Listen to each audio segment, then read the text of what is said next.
믿고 부르짖고 누리라라는 제목으로 오늘 말씀을 좀 나누고 싶어요. 제가 요즘 더 하나님 앞에 갈망하고 달려가고 있습니다. 정말 24시간을 예수님과 진짜 동행하는 게 뭘까를 정말 갈망하고 있어요. 모태신앙이고 평생을 주님을 찾아왔지만 정말 동행되어지는 느낌은 뭘까를 더 갈망하게 됐습니다. 여러분은 어떠세요? 여러분은 정말 온전히 우리 하나님을, 우리 주님을 누리고 계세요? 단순히 알고 계신 거예요? 누리고 계신 거예요? 그러니까 하나님이, 여러분의 하나님 되심이 여러분의 일상 속에서 만끽되어지냐 이거죠.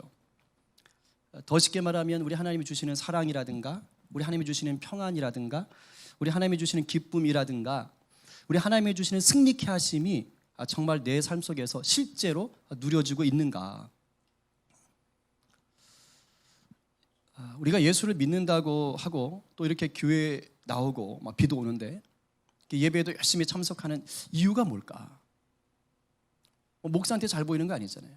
출근 도장 찍는 것도 아니고 돈이 나오는 것도 아니고 오히려 우리는 돈을 갖다 막 드리면서 막 나오잖아요. 결국 우리가 이 자리에 달려 나오고 하나님을 갈망하는 모든 것들은 하나님의 자녀다운 삶을 누리고 싶은 거죠. 하나님의 자녀다운 삶. 하나님의 자녀답다는 걸 다른 말로 말하면 하나님이 내 아버지 되신다는 것을 누리고 싶은 거죠. 맞지요? 근데 저도 그렇지만 정말로 많은 성도들이 이 하나님의 자녀다운 삶을 누리지는 못해요. 잘. 안타깝게도. 이 평신도만 말하는 게 아니라니까요. 하나님을 머리로만 아는 거죠. 온전한 믿음이 없는 거예요. 부르짖어 기도할 줄 모르는 겁니다. 이건 단순히 뭐 큰 소리 낸다 이런 게 아니에요. 내가 왜 부르짖어야 되는지에 대한 동기가 없는 거예요. 그만한 관계 설정이 안 되는 것입니다. 아무리 우리가 성경 공부, 성경 통독, 성경 암송을 열심히 하고 많이 해도요, 그것이 단순히 우리 머릿속에 지식으로만 쌓여지면 우리는 하나님을 누릴 수가 없습니다. 아무리 교회를 오래 다니고 직분이 있어도 우리가 가슴과 손과 발로 경험되어진 하나님이 내 하나님이 아니라면 그것은 내 아버지가 될 수가 없어요. 하나님에 대한 지식이 필요 없다는 말이 절대 아닙니다. 반드시 필요합니다. 그러기 위해서 우리는 하나님을 알기 위해서라도 성경 열심히 배워야 되지요. 그러나 하나님에 대한 지식이 우리의 삶 속에서 체험되어지지 않으면 그 역시 소용이 없다는 것입니다. 씨앗을 예로 들어봅시다. 씨앗이 땅에 심겨져서 열매를 맺어야 그 씨앗의 목적이 있지요. 만약에 그 씨앗이 그대로 있다면 뭘까요? 의미가 없는 것이지요. 씨앗 안에는 그 씨가 자라서 장차 맺게 될 그 열매에 대한 온갖 정보가 다 담겨 있습니다. 일종의 유전 DNA라고 할 수 있겠죠. 하지만 땅에 심지 않으면 그 씨앗 안에 들어있던 그 수많은 생명의 정보는 다 무용지물이에요. 있으나 마나예요. 우리가 하나님에 대해 알고 있는 정보들도 똑같습니다. 내가 알고 있는 성경 지식, 성경 구절 다 똑같아요. 그것들이 내 삶의 터전에 뿌려져야 됩니다. 내 삶의 터전에 뿌려져야 된다는 건 뭐예요? 하나님의 실제하심을 믿고 내가 그 말씀, 내가 알고 있는 정보들대로 살아보는 겁니다. 내 하나님이 진짜 역사하시는지를 내가 알고 있는 이 정보를 내 삶 속에 심어버리는 것이죠. 그럴 때만 우리가 하나님을 진짜로 체험할 수 있고 정말로 누릴 수 있지요. 며칠 전에 우리 시원이가 치아 3개가 한 번에 빠졌습니다. 입술 윗입술 확 들어버리면 이쪽에 확 펴 있어요. 지금 자랑질하고 있군요. 그죠? 저런 것도 자랑할 수 있는 배짱이 뭔지 모르겠어요. 참 담대해요. 그래서 제가 퇴근하고 집에 갔더니 그 중에 하나를 또 이렇게 놓고 보여줘요. 자랑스럽게. 봐봐. 내 치아야. 내 이야. 근데 저는 순간 덜컥 걱정이 났어요. 이게 치아 때문에 좀 고생을 했고 이렇게 들어간 것도 많고. 그래서 영구치가 빠지면 또 어떡하나. 아빠도 하나 임플란트를 집어넣어야 되나.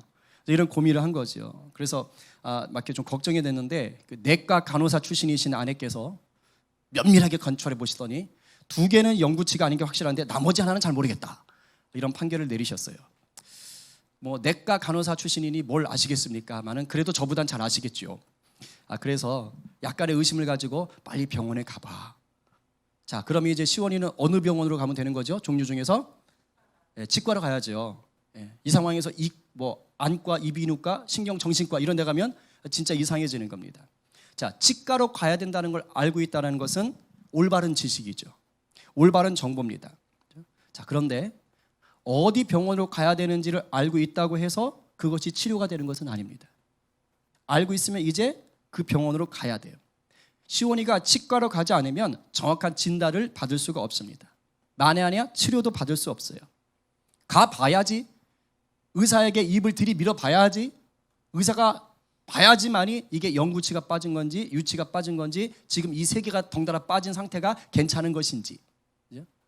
저하고 제 아내는 그냥 밑에 있는 거 이거만 보면서 이거 나오고 있어. 괜찮을 거야. 이렇게 생각했죠. 의사가 보면 정확하게 알 수 있는 것입니다. 이게 만약에 치아니까 그나마 낫죠. 이것이 만약에 암이다. 아니면 어디가 부러져 버렸다. 이런데도 괜찮아. 나을 거야. 그냥 대충 쑥 갈아 먹으면 나을 것 같아. 막 이러면 이제 심각해지는 거죠. 그럴 땐 찾아가야 되는 거예요. 달려가야 되는 거예요. 그리고 고쳐주세요라고 부르짖어야 되는 것이죠. 우리가 하나님을 내 하나님으로, 내 아버지로 누리기 위해서 우리에게 이러한 액션이 필요한 거예요. 이런 갈망이 필요한 거예요. 우리가 아는 하나님에 대한 지식을 내 삶의 여러 가지 상황들 가운데 적용해서 실제로 하나님께서 이 일 가운데 어떻게 역사하시는지를 내가 경험해야 되는 것이죠. 경험되어지는 것입니다. 이것이 하나님을 제대로 누리는 믿음 생활입니다. 예를 들어서 한번 봅시다. 여러분들이 하나님에 대해서, 우리 주님에 대해서, 또 성령님에 대해서 뭔가 지식들이 있을 거예요. 굉장히 많겠지만 몇 가지 한번 점검해 볼까요? 자, 하나님께서 속이고 거짓말하는 것을 좋아하시는 분입니까? 싫어하시는 분입니까? 뭘 그딴 걸 물어보냐 하는 표정인데 빨리 대답해 보세요. 네, 싫어하시죠? 자, 이건 지식입니다. 하나님에 대해서 알고 있는 지식이에요. 자, 그러면 봅시다. 우리가 믿음 생활을 제대로 하는 사람이라면 내가 지금 남을 속이고 거짓말을 하게 되는 상황이 처해질 수 있죠. 특히 아이들 같은 경우는 뻔한 거짓말을 할 때가 있습니다. 우리 시원이는 다 표가 나게 되어 있거든요. 이제 그런 것을 하게 될 때 우리가 신앙생활을 제대로 하는 사람이라면 하나님은 거짓말과 속이는 것을 싫어한다라는 것이 우리 그 상황 속에 딱 치고 들어와야 되나요? 아니면 무시돼야 되나요? 치고 들어와줘야 되는 거예요. 생각나야 되는 거예요. 그리고 그것 때문에 우리가 어떻게 돼야 되죠? 불편해져야 됩니다. 불편해져야 돼요. 물론 일단 일이 저지르지고 난 다음, 물이 엎어지고 난 다음에 생각날 수도 있어요. 거짓말했어, 다 속였어. 그 다음에 생각날 수도 있어요. 그럼 우리가 믿음 생활 정말 제대로 한 사람이라면 이제 어떻게 되는 겁니까? 회개해야 되겠죠. 그리고 용서를 구할 수 있어야겠죠. 이게 진짜 하나님을 누리는 거라는 거예요. 또 다른 예를 들어볼까요? 하나님은 우리가 하나님보다 더 사랑하는 게 생기는 것을 좋아하실까요? 싫어하실까요? 당연히 완전 싫어하시죠. 그래서 하나님이 계명을 주실 때 첫 번째 계명을 뭘로 삼으셨어요? 이걸로 삼으신 거예요. 나 외에 다른 신을 너에게 두지 마라. 자, 그럼 한번 봅시다. 특히 우리 젊은 세대 가운데 이런 게 많은 것 같은데, 내가 예배드리거나 기도하거나 또는 신앙서적을 보거나 믿음의 공동체와 함께 있는 것들보다, 그런 것들보다 돈을 더 좋아하고 놀러 다니는 게 더 좋고 게임하는 게 더 좋고 이성 친구가 더 좋고, 만약에 이런 것들이 더 좋다면 막 그거 할 때는 막 아무것도 생각이 안 나. 시간 가는 줄도 모르겠어. 근데 예배 와서는 자꾸 시계 보고 있어. 이런 상황이라면, 이렇다면 내가 하나님을 아는 지식과 지금 현재의 내 상황이 부딪혀야 됩니까? 아무 일도 없어야 됩니까? 부딪혀야 되죠. 내가 알고 있는 하나님에 대한 지식이 지금 내 현재 상태와 부딪혀야 되는 거예요. 찝찝해야 돼요. 그러고 있는 내가 이건 아닌 것 같다. 내가 왜 자꾸 이러지? 불편해져야 되는 거예요. 그래서 하나님보다 더 좋아했던 것들에 대해서 하나씩 둘씩 절제하기 시작하고, 때로는 버려야 되고 때로는 바꿔가야 되죠. 이것이 실제로 하나님을 누리는 신앙인 것이죠. 제가 요즘 뭘 이제 싸우고 있냐면,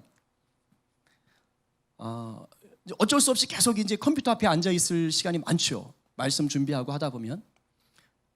여러분들 다 그렇겠지만 이 인터넷이요, 미끼 같아요. 저는 설교를 위한 자료를 준비하러 검색창에 들어갔을 뿐입니다. 그리고 하나를 검색했어요. 근데 무슨 창들이 쫙 뜨잖아요. 그럼 이것도 하다가 이렇게 하나 클릭해보고, 저것도 류현진 어떻게 됐더라? 다 클릭해보고, 그죠? 이러면서 순식간에 5분, 10분이 훅 지나갈 때가 있어요. 고개를 끄덕이는 분들은 이미 저와 익숙한 패턴의 삶을 살고 계신다. 이런 거군요. 근데 예전에는 그것에 대해서 그렇게 민감하게 반응하지는 않았습니다. 그럴 수 있지. 아니, 그냥 무감각했지요. 근데 요즘 제가 제 안에 성령께서, 제가 이제 막 달려가고 있거든요. 이 말은 정말 예수님과 24시간을 한번 동행해 보고 싶어요. 그렇다 보니까 제가 그렇게 무의식 가운데 그렇게 클릭하고, 물론 그렇게 제가 이상한 걸 보는 건 아니에요. 이제 오해하지 마십시오. 그렇죠? 그냥 건강한 기사들을 보지만 그런 걸 볼 때 주로 저는 자동차라든가 스포츠 뭐 이런 쪽을 이렇게 주로 보는 편인데, 이거 볼 때 이제 자극이 돼요. 너 시간을 허투루 쓰고 있구나. 왜냐하면 자꾸 마음이 빼앗기거든요. 마음이 갈라져요. 마귀가 우습죠. 이는 아주 교묘해요. 하필 설교 준비할 때, 큐티하고 있을 때, 그럴 때 마음이 갈라지게 한다니까요. 그래서 제가 요즘 그 훈련을 하고 있어요. 주님 죄송합니다. 그래서 다른 때보다 이러면 10분 볼 거를 요즘은 한 3분 보다가 딱 끝내요. 왜? 하나님을 누려보고 싶은 것이죠. 워낙에 좀 계속 갔으면 좋겠어요. 이제는 이게 본능적으로 거룩한 본능에 의해서 절제되기를 바라는 것이죠. 하나만 더 물어봅시다. 하나님은 자기 아들 예수님을 십자가 보혈로, 자기 아들을 보내서 십자가에 매달리게 해서 죽게 하셔서 그렇게 해서 구원하신 자기 자녀들, 우리들이겠죠? 그 자녀들을 끝까지 사랑하실까요? 아니면 대충 보다가 한두 번 실수하면 감정 상해서 던져버릴까요? 빨리 말씀하십시오. 버려요, 안 버려요? 안 버려요. 이건 지식입니다. 그죠? 분명한 지식이에요. 자, 그럼 우리 삶에 들어올 때 하나님의 사랑이 의심될 때가 있습니다. 정말 하나님 나 사랑하는 거 맞나? 의심될 때가 있어요. 내가 실수할 때, 아니면 고통이 계속될 때, 어려움이 계속될 때, 이유 없는, 나는 이해할 수 없는 그런 난관이 계속되어질 때, 생각지도 못했던 그런 아주 그냥 괴팍한 일들이 나한테 닥쳐올 때, 그때 의심이 되는 거예요. 그럴 때 내가 이 지식을 알고 있다면 이 의심과 부딪혀야 돼요? 안 부딪혀야 돼요? 부딪혀야 돼요.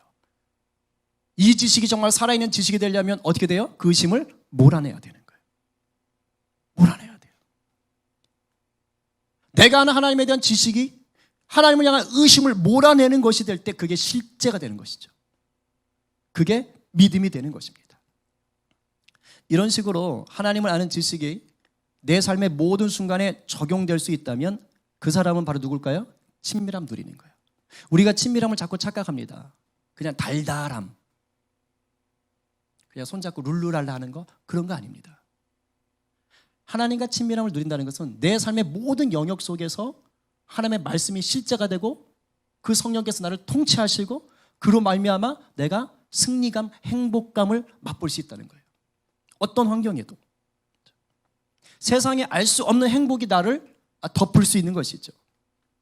저는 지금 제가 성경 지식을 무슨 수학 공식 집어넣듯이 이런 환경엔 이렇게, 이런 환경에 이렇게 대입하라는 것 아닙니다. 그건 율법주의예요. 저는 지금 하나님을 아는 지식과 우리의 삶이 따로 놀지 말자는 겁니다. 정말로 하나님과 친밀함을 누리며 행복을 누려보자는 거예요.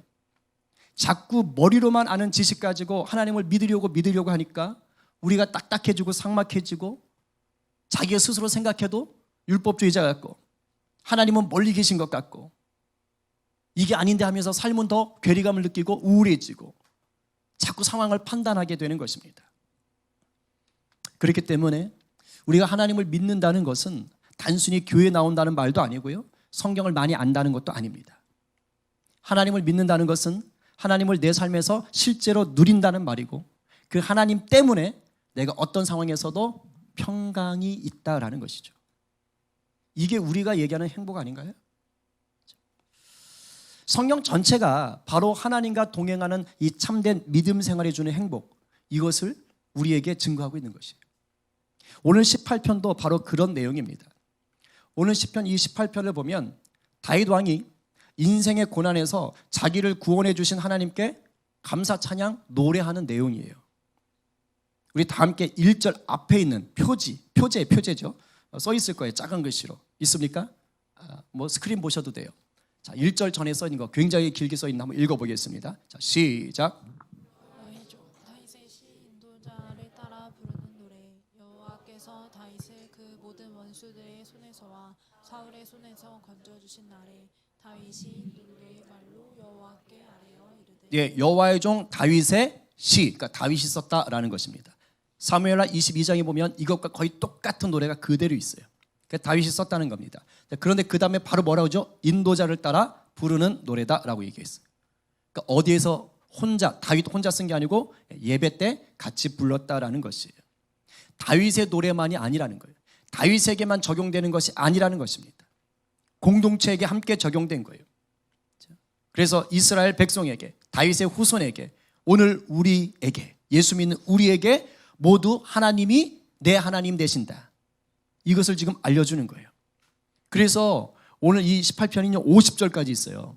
근데 오늘 본문 읽은 거 1절부터 6절까지 한번 눈으로 쭉 보세요. 나는 내 하나님 쫙. 내가 중심입니다. 내가 중심이에요. 그런데 여러분 18편 50절 딱 한번 보세요. 50절에 보면요. 맨 마지막에 어떻게 끝납니까? 인자를 베푸시며 영원토록 다윗과 그 다음에 누구에게? 그 후손에게로다. 다윗 개인의 고백으로 시작은 했지만 끝날 때는 어디로 가는 거예요? 공동체로 끝나고 있는 것입니다. 그러니까 28편의 고백이 다윗 것만이 아니라는 거예요. 오늘 우리에게 누려져야 되는 말씀인 줄로 믿으시기 바랍니다. 18편은요 꽤 유명합니다. 특히 여러분들이 오늘 읽었던 1절부터 6절까지 많이 들어봤어요. 제가 처음 이 설교를 준비할 때는 이 전체를 좀 이렇게 구절구절 풀어가면서, 왜냐하면 좀 이렇게 뭐 불의의 창수 이런 거 모를 수 있거든요. 그러니까 좀 풀어가면서 또 문학적인 의미를 좀 말해주면서 좀 이렇게 설교를 해야겠다 이런 생각을 가지고 있더랬습니다. 그리고 이 말씀을 이제 펼치고 기도하고 준비하려고 나갔어요. 근데 기도하는데 하나님께서 좀 다른 마음을 주셨어요. 오늘은 그렇게 설교하지 마. 그래서 하나님이 저에게 주신 마음은 다윗이 이러한 고백을 할 수 있었던 그것에 초점을 좀 맞춰라. 이 내용이 아니라 이런 고백을 할 수 있었던 다윗에게 좀 초점을 맞춰봐.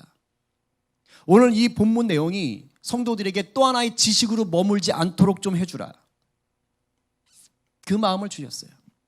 그러니까 본문의 내용을 좀 풀어서 하는 것을 하나님이 한 번 더 하게 하시면 뭐 다음 주에 할 테고, 아니면 오늘은 어쨌든 이 노래를 부르게 된 다윗 그 자체에 초점을 맞출 거예요. 그래서 감사하게도 설교는 좀 짧아질 예정입니다. 기뻐하시는 이 얼굴들은 뭘까요? 시편 18편은요 50절이에요. 50절 꽤 길죠. 근데 내용은 정말 단순합니다. 이 50절을요 딱 5줄로 줄이면 이렇게 돼요. 자, 첫 번째 줄, 다윗이 원수들 때문에 여러 번 죽을 위기에 처했다. 두 번째 줄, 그러나 다윗은 하나님을 온전히 믿고 부르짖어 기도했다. 세 번째, 그러자 하나님이 뭐 했다? 구해주셨다. 여기서 끝난 게 아니에요. 그리고 다윗에게 대적들과 싸울 힘도 주셨다. 그래서 원수들을 이기고 영원한 복을 누리게 하셨다. 요겁니다. 이게 50절에 대한 내용을 딱 5줄로 줄이면 이렇게 돼요. 그러나 다윗의 하나님이 오늘 내 하나님이 되심을 믿고 말씀대로 내 삶에 적용하는 사람은 저 동화 같은 내용이 내 실제가 될 줄로 믿습니다. 하지만 이 시편 18편을 그냥 성경 지식으로 그저 동화 같은 이야기로만 여러분들이 듣고 만다면 그 사람에게는 또 하나의 지식이고 그냥 동화 한 편 들은 것에 불과합니다. 우리가 잘 알다시피 다윗은 왕이 되기 전까지요 사울 왕에게 늘 쫓겨다니던 신세였어요. 사울 왕이 다윗을 죽이려고 했습니다. 그리고 이스라엘 사람들 중에 다윗을 대적하는 자들이 있었습니다. 그러니까 다윗은 지금 뭐 한 거예요? 살기 위해서 열심히 도망 다녔던 겁니다. 인생에 고난이 많았어요. 인생에 문제가 많았습니다. 근데 다윗은 뭐가 하나 확실했느냐? 하나님을 확실하게 신뢰했어요. 하나님을 확실하게 믿었어요. 그러니까 죽을 것 같은 위기가 닥쳐와도 그냥 두려움의 늪에 빠져가지고 헤어나지 못했던 것이 아니고 소망을 붙잡을 수가 있었습니다. 물론 죽을 위기가 닥쳤을 때 두려워했어요. 어려웠어요. 무서웠어요. 억울했습니다. 분명히 고통이 있었다고 얘기해요. 하지만 다윗은 그 순간에 누구를 붙잡느냐? 일상 속에서 늘 동행했던 하나님을 붙잡는 거예요.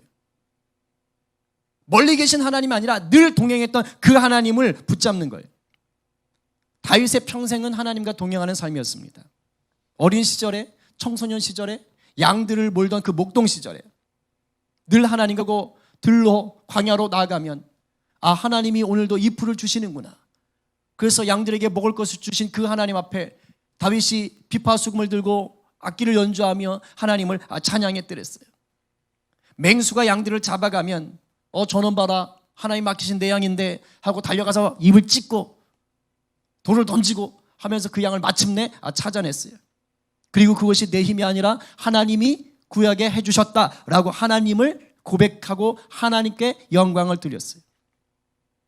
다윗은 커서도 그 하나님과 늘 동행을 했더랬습니다. 그래서 다윗은 사울의 군대를 피해서 광야로, 산으로, 동굴로, 골짜기로 숨어 다녔지만 그것을 비참하게 여기지를 않는 거예요. 저는 이게 신기했어요. 이게 신기했어요. 2절 말씀, 여러분, 다윗이요 어떤 상황에서 이렇게 노래했을지 한번 생각해 보세요. 우리 2절 다시 한번 읽어봅니다. 자, 시작. 여호와는 나의 반석이시요 나의 요새시요 나를 건지시는 이시요 나의 하나님이시요 내가 그 안에 피할 나의 바위시요 나의 방패시요 나의 구원의 뿌리시요 나의 산성이시로. 아멘. 이거 우리가 너무도 잘 알고 많이 찬양하는 거예요. 근데 여기 나오는 반석, 요새, 피할 바위 뭐 이런 것들, 산성 다 뭐와 관련돼 있어요? 다윗이 도망 다니던 곳입니다. 이스라엘 지형 자체가 이래요. 다 그곳으로 숨어들었던 겁니다. 근데 다윗은 그것들을 다 어디로 지금 보는 거예요? 하나님이 마련해 주신 피난처로 생각하는 거예요. 하나님의 품으로 생각하는 거예요. 와, 저는 놀랐어요. 하나님과 친밀함을 누리는 자가 아니라면 이렇게 고백하기 어렵습니다. 생각해 보십시오. 지금 편한 집 놔두고 쫓겨다니는 거예요. 바위 틈에 숨어 있어야 돼요. 신세가 좋습니까? 저 같으면 한탄했을 것 같아요. 풍족한 음식 먹을 게 어디 있어요? 동굴 속에 지금 숨어 살아야 되는데 얼마나 불쌍했겠어요. 그리고 바위 틈 속에, 동굴 속에 지금 엎드려 숨어 있지만 저 바깥엔 누가 있어요? 사울의 군대가 있는 거예요. 총은 없죠. 그때 칼, 창들이 있는 거예요. 그걸 알고 있어요. 왜 두렵지 않겠어요? 그러나 하나님을 인식하고 하나님의 실제가 내 실제가 되게 살아오는 다윗에게는 뭐가 되는 거예요? 아니지. 내가 지금 이렇게 숨어 있는 것, 이것이 하나님 품이지. 그렇지. 하나님 내 바위가 되시는구나. 내 요새가 되시는구나. 내 산성이 되시는구나. 내 방패가 되시는구나. 이렇게 여겨진 거예요. 놀랍지 않아요? 여러분, 예수 제대로 믿으면요 삶의 해석이 바뀌는 겁니다. 완전히 달라져요. 완전히 달라져요. 이렇게 되니까 다윗은 이제 어떻게 됩니까? 삶의 많은 문제들을 다 하나님 앞에 맡겨버려요.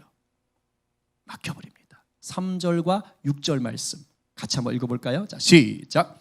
내가 찬송받으실 여호와께 아뢰리니 내 원수들에게서 구원을 얻으리로다. 6절. 내가 환난 중에서 여호와께 아뢰며 나의 하나님께 부르짖었더니 그가 그의 성전에서 내 소리를 들으시며 그의 앞에서 나의 부르짖음이 그의 귀에 들렸도다. 아멘. 아멘. 지금 쫓겨다닌다고요. 피해 다닌다고요. 살려고 발버둥 친다고요. 근데 다윗이 하나님의 실존, 하나님의 실제를 누리고 있으니까, 그 친밀한 가운데 있으니까, 구원해 주신다는 확실한 믿음이 있으니까 부르짖는 거예요. 부르짖는 거예요. 하나님의 에스겔서에서 분명히 말씀하셨어요. 내가 이 백성을 구원하리라. 그러나 너희는 나에게 구해야 될지라. 다윗 부르짖고 있어요. 그리고 내가 부르짖으면, 내가 부르면 하나님은 반드시 뭐 하신다? 응답하신다는 것을 알고 있는 거예요. 오늘 말하고 있잖아요. 내 소리를 들으시며, 내 소리를 들으시며, 확실히 알고 있는 거예요. 그리고 그 하나님이 전능하신 분이시다. 오늘 본문 읽지는 않았지만 집에 가서 한번 7절부터 한번 읽어보세요. 하나님이 어떻게 강림하시는지, 어떻게 다윗을 구하기 위해서 임하시는지 너무너무 멋있게 임하십니다. 이 하나님에 대해서 알고 있는 이 지식을 지금 자기가 죽을 것 같은 이 위기 상황에 적용해서 뭐 하는 거예요? 믿음으로 부르짖고 있는 것입니다. 그랬더니 하나님이 어떻게 한 거예요? 실제로 역사하시는 거예요. 그 경험을 지금 시로 써가지고 이스라엘 온 백성이 예배 때마다 노래로 부르고 있는 것입니다. 우리도요, 하루에 몇 번씩이나 해결해야 할 문제들을 만나요. 이건 고난만 얘기하는 게 아니고 해결해야 할 문제들이에요.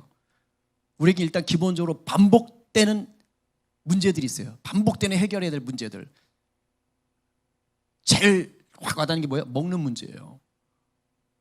이거 해결해야 되잖아요. 이거 주구장창 굶을 수 없잖아요. 제가 보니까 우리 그 어머니들은 매일 먹는 것 때문에 고민이 많으시더라고요. 근데 성경은 뭐라 그래요? 무엇을 먹을까? 염려하지 마라. 그죠? 일단 맡기는 것이죠. 이런 거 하나도 우리가 하나님의 은혜 가운데, 하나님의 통치 가운데, 임재 가운데 얼마든지 적용 가능한 것이죠. 그러나 우리를 당황하게 하는 것은 뭡니까? 일상 속으로 훅훅 치고 들어오는 낯선 어려움들이에요. 아까 제가 우리 한 형제 얘기를 들었는데 오면서 저를 보자마자 목사님 안녕하세요 인사한 다음에 바로 저 잘렸어요. 비보를 딱 들려주는 거예요. 알바하는 자리에서 오늘 보기 좋게 자의반 타의반 잘렸다고. 그럼 지금 이 형제는 수입원이 사라진 겁니다. 그나마 용돈벌이라도 했는데 이제 없는 거예요. 근데 이런 상황 속에서도 하나님은 그 형제와 분명히 함께 하고 계시는 줄로 믿습니다. 문제는 뭘까요? 그걸 그 형제가 믿고 누리느냐 아니냐, 이게 문제인 거예요. 그 형제가 하나님의 살아계심을 정말 믿고 도우시는 하나님인 것을 믿고 뭐하면 맡기고 부르짖으면 하나님 역사하실까요? 안 하실까요? 역사 당연히 하시죠. 왜냐하면 지금 그 아르바이트 했던 그 잘렸던 그것도요, 원래 자기는 기대도 안 했던 곳이에요. 근데 거기서 연락이 온 거예요. 좀 열심히 했었거든요, 그동안. 좀 이렇게 소위 말하는 교회 생활 좀 열심히 하고 있었거든요, 그 형제가. 용수 동생이라고 말 못하겠는데 나름대로 막 예배 학교도 다녀보고 막 기도도 해보고 막 요즘 좀 착하게 살기, 주님 안에서. 그러니까 생각지도 않았던 거를 딱 그쪽에 보내주신 거거든. 그래서 자기 때는 또 할렐루야 했어요. 간증했거든요. 목사님 제가 토요일에 교회도 와야 되고 뭐 왔다 갔다 할 일이 많은데 요 바로 밑에 요 막국수집이라고 말 못하겠네. 교회랑 가까우니 얼마나 은혜입니까? 모든 게 간증 덩어리였다고. 오늘 와가지고 잘렸어요. 근데 이 상황에서 우리 형제가 알고 있는 하나님에 대한 지식이 실제가 되면, 적용이 되면, 그리고 부르짖으면 하나님은 또다시 새롭게 일하실 줄 믿습니다. 우리의 삶이 똑같은 거예요. 오늘 여러분들은 어떠세요? 혹시 생각지도 못한 버거운 문제들로 전전긍긍하고 계시진 않아요? 한번 도전해 보시겠어요? 누가 다윗처럼 살아계신 하나님께 그런 삶의 문제를 맡겨드리시겠습니까? 누가 일상의 모든 순간을 살아계신 하나님과 동행하시겠습니까? 누가 자신이 알고 있는 하나님에 대한 지식을 삶에서 실제가 되도록 믿음으로 반응하시겠습니까? 제가 어저께 이제 혼자 기도를 좀 하고 있었어요. 이제 자율적으로 좀 기도하기로 했잖아요. 근데 저 혼자만 왔더라고요. 그래서 기분 좋게 기도했죠. 아무도 없는 곳에서. 뭐 중간에 통성기도, 뭐 중보기도 할 20분 안 해도 되니까 2시간을 내리 이제. 네, 한 30분 정도를 이제 하나님 앞에 임재 가운데 들어가는 기도를 하면서 막 기도하는 거예요. 아버지 이렇게 막 또 이제 막 들어가고 있는데 갑자기 제 안에 주님께서 그러시는 거예요. 야, 네, 너 나랑 친밀한다며? 네. 나랑 동행한다며? 네. 근데 왜 나를 못 믿는 사람처럼 불러? 아버지 이게 뭐야? 좀 이렇게 뜨악한 거예요. 저 원래 그렇게 기도했거든요. 하나님이 그러시는 거예요. 야, 하원이하고 시원이가 너 집에 있는데 너한테 와가지고 막 모르는 사람, 멀리 있는 사람 부르지 아버지, 아빠 이러면서 뭐 부탁하니? 아니죠. 좀 아빠, 우리가 하잖아. 뭐 못 믿어줄 사람 같아서 그렇게 하드나? 아니죠. 넌 왜 그래? 죄송해요. 제가 좀 깨달았어요. 그러니까 지금 제 말은 뭐 부르짖지 마라, 큰 소리 기도하지 마, 이게 아닌 거예요.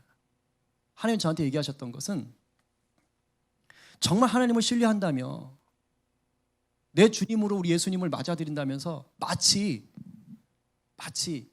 잘 안 들어주실 것 같은, 내가 막 뜨겁게 기도하지 않으면 안 될 것 같은 그런 상황으로 몰아가서 멀리 있는 예수님, 멀리 있는 하나님, 그래서 내가 뭔가 지성을 드려야지만이 그제서야 응답해 주실 것 같은 그런 하나님으로 내가 그렇게 착각하고 있는 거예요. 그거 아니라는 거예요. 너와 동행한다며 그럼 믿고 구해야지. 자유함 가운데 구해야지. 그냥 그게 다 깨달아지는데요, 마음이 너무 시원했어요. 그렇죠? 죄송해요. 그리고 바로 기도가 바뀌었어요. 똑같이 큰 소리로 기도했는데 그 마음 가운데, 여러분 다 해보셔서 알잖아요. 그죠? 정말 자유함이 있는 거예요. 그러니까 믿고 확신하고 구하는 거예요. 땡큐! 파더. 그리고 막 기도하는 거예요. 그래서 성도를 우리 교우를 위해서 기도하고 제삼을 드리면서 기도하고 너무너무 좋았습니다. 너무너무 좋았어요.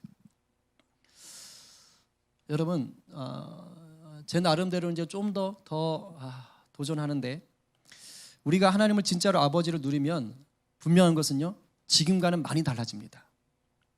네, 많이 달라져요. 바깥에 예전에 우리 행사했던 종이 있어요. 비포 애프터. 정말 하나님을 인격적으로 여부는 일이 실제한 하나님으로 경험하기 시작하면요, 생각도 말도 기도 내용도 바뀝니다. 여러분에게 이 시편 18편이 다윗의 노래로만 남지 않기를 간절히 소망합니다. 여러분 삶에서 역사하신 하나님을 찬양하는 바로 여러분들의 노래가 이 시편 18편 되기를 간절히 소망합니다. 우리 이 시간 1절을 다윗의 고백이 아니라 내 고백으로 선포하고 우리 찬양하고 기도하겠습니다. 우리 시편 18편 1절 다 함께 여러분의 고백으로 시작. 나의 힘이신 여호와여, 내가 주를 사랑하나이다. 다시 한번 시작. 나의 힘이신 여호와여, 내가 주를 사랑하나이다.